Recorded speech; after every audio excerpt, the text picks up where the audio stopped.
Hi friends, എല്ലാവർക്കും വണക്കം. இன்றைக்கி ஒரு வெரைட்டி டேஸ்ட்டில் ஒரு சாஃப்டான உப்புமா எப்படி செய்யலாம்னு நமக்கு பார்க்கலாம். அதுக்காக 1.5 கப்பு வறுத்த ரவை நான் எடுத்திருக்கேன். இது கடையில் ரோஸ்டட் ரவைன்னு சொல்லி நமக்கு கிடைக்கும். அதே ஒன்று கூட சூடு பண்ணி எடுத்திருக்கேன். கூட 2 பெரிய வெங்காயம் நைஸாக கட் பண்ணியது, ஒரு கேரட்டு சின்னதாக கட் பண்ணியது, 7 பீன்ஸு, சின்ன பீஸு இஞ்சி சின்னதாக கட் பண்ணியது, கருவேப்பிந்தெல்லாம், ஒரு பச்சை மிளகா 4 கட் பண்ணியது, இவ்வளோ எடுத்திருக்கு. இனி ஒரு பாத்திரத்தில் கொஞ்சம் தண்ணி கொதிக்க வச்சுருக்கு.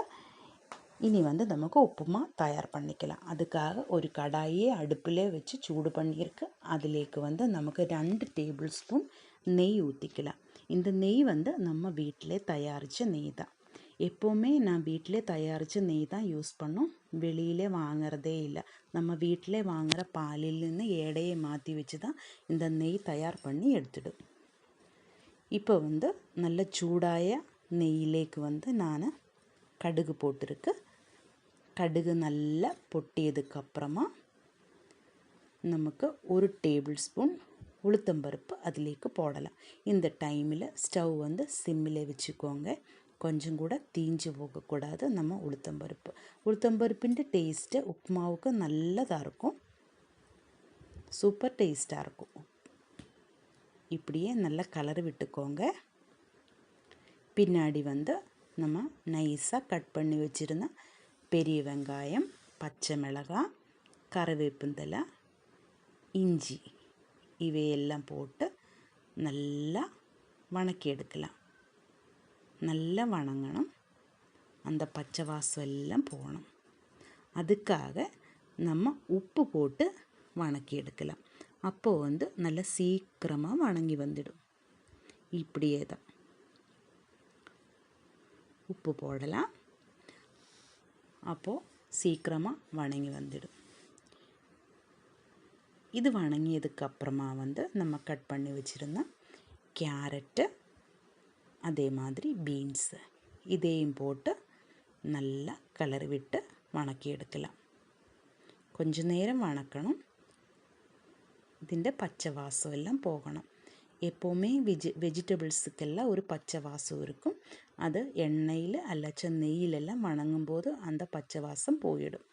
இப்படியே தான் வணங்கியதுக்கப்புறமா மூடி வச்சு ஒரு 2 நிமிஷம் நமக்கு வேக விடலாம். இப்போ நம்ம தண்ணி நல்லா கொதிச்சிருக்கு. இது நமக்கு கடைசியில் தேவை வரும்.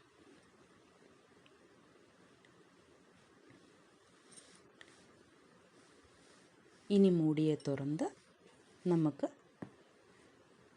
அந்த ബീൻസിൻ്റെ ക്യാരറ്റിൻ്റെയൊക്കെ കൂട്ടിലേക്ക് റവയെ போடலாம். எடுத்து வச்சிருந்த ரவை இதெல்லாம் சேர்த்து நல்லா மிக்ஸ் பண்ணி எடுக்கலாம். இப்போ நெய்யில் இந்த ரவை நல்லா மிக்ஸ் ஆகிருக்கும். பீன்ஸு கேரட்டு எல்லாம் இந்த ரவையிലേക്ക് மிக்ஸ் ஆகிருக்கும். അതിന് എല്ലാത്തിൻ്റെയും ടേസ്റ്റ് റവയിലേക്ക് நல்லா பிடிக்கும். இப்படியே தான் நல்லா கலர் விடணும். இதுக்கிடையில் நான் ஒரு விஷயம் சொல்லட்டும். என்னோடய சேனல் நீங்கள் ஃபஸ்ட்டு பார்க்குற மாதிரி இருந்திருந்தால் கண்டிப்பாக என்னோடய சேனல்லே போய் பார்த்தா உங்களுக்கு பிரயோஜனமான நிறைய ரெசிபீஸ் நான் போட்டிருக்கு. பிடிச்சிருந்தா சப்ஸ்கிரைப் பண்ணுங்க. பக்கத்தில் பெல் ஐக்கன் கூடி ப்ரெஸ் பண்ணி ஆல் ஆப்ஷன் ஆன் பண்ணி வச்சுடுங்க. இதிலேக்கு நான் 1 கப்பு காய்ச்சின பால் தான் ஊற்றியிருக்கு. இது நம்ம உப்புமாவுக்கு நல்ல டேஸ்ட்டாக இருக்கும். பால் ஊற்றி உப்புமா செய்யும்போது நல்ல டேஸ்ட்டாக இருக்கும். நீங்கள் ஒரு தடவை இப்படி ட்ரை பண்ணி பாருங்கள். நல்லா மிக்ஸ் பண்ணிக்கோங்க. இப்படியே தான் நல்லா மிக்ஸ் பண்ணணும்.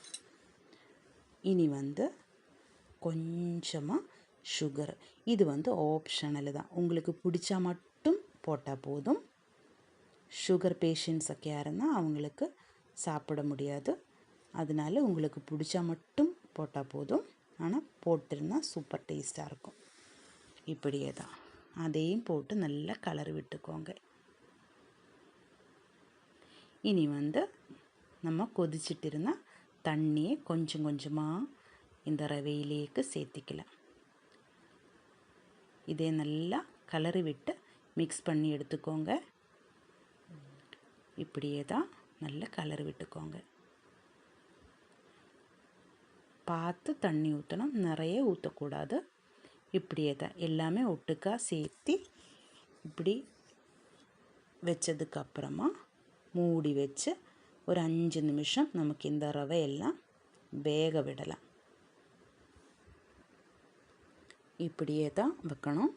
மூடி வச்சு 5 நிமிஷம் வேகத்துக்கு விடலாம். இப்போ வந்து நம்ம ரவையெல்லாம் நல்லா வெந்து வந்துருச்சு. பீன்ஸு, கேரட்டு எல்லாமே நல்லா வெந்து வந்திருக்கும். இதிலேக்கு வந்து கொஞ்சம் தேங்காய் போடலாம் உங்களுக்கு பிடிச்சிருந்தா. அதே மாதிரி கேஷ்யூ நட்டு ஃப்ரை பண்ணி போட்டாலும் நல்ல டேஸ்ட்டாக இருக்கும். இது வந்து கொஞ்சம் உருண்டை மாதிரி எல்லாம் இருக்கும், அதுக்கு ஒன்றும் பிரச்சனை இருக்காது. இப்படி சிம்மிலே வச்சு ஸ்டவ் சிம்மிலே வச்சதுக்கப்புறமா இப்படி கலரி விட்டு அந்த தண்ணி எல்லாம் நமக்கு வத்திச்சு எடுக்கணும். இப்படியே தான். அப்போ அந்த உருண்டை எல்லாம் மாறி நல்லா ஃபைனாக வரும் உப்புமா. இப்படியே தான் செஞ்சுட்டே இருக்கணும். இந்த வீடியோ உங்களுக்கு பிடிச்சிருந்தா கண்டிப்பாக லைக் பண்ணுங்கள், ஷேர் பண்ணுங்கள், கமெண்ட் பண்ணுங்கள். இப்படியே தான் செய்யுங்க. இப்போ வந்து நம்ம உப்புமா நல்லா ரெடியாக இருக்குது. பிரேக்ஃபாஸ்ட்டுக்கு சூப்பராக இருக்குது. இதுக்கு கூட எந்த குழம்பும் தேவையில்லை, சுகரும் தேவையில்லை. இது அப்படியே சூடாக சாப்பிட்டா ரொம்ப டேஸ்ட்டாக இருக்கும். நீங்கள் ஒரு தடவை ட்ரை பண்ணி பாருங்கள். ஃபீட்பேக்கு கமெண்டில் போட்டுக்கோங்க. பாருங்கள். ஒரு ஸ்பூன் வச்சு நான் எடுத்து காமிக்கிறேன். பாருங்கள், நல்ல டேஸ்ட்டாக இருக்கும். இப்படியே தான் இருக்கும். ஈவினிங் கூட இந்த மாதிரி செய்யலாம். நம்ம பசங்களுக்கு ஸ்கூலில் இருந்து வரும்போது செஞ்சு கொடுக்கலாம்.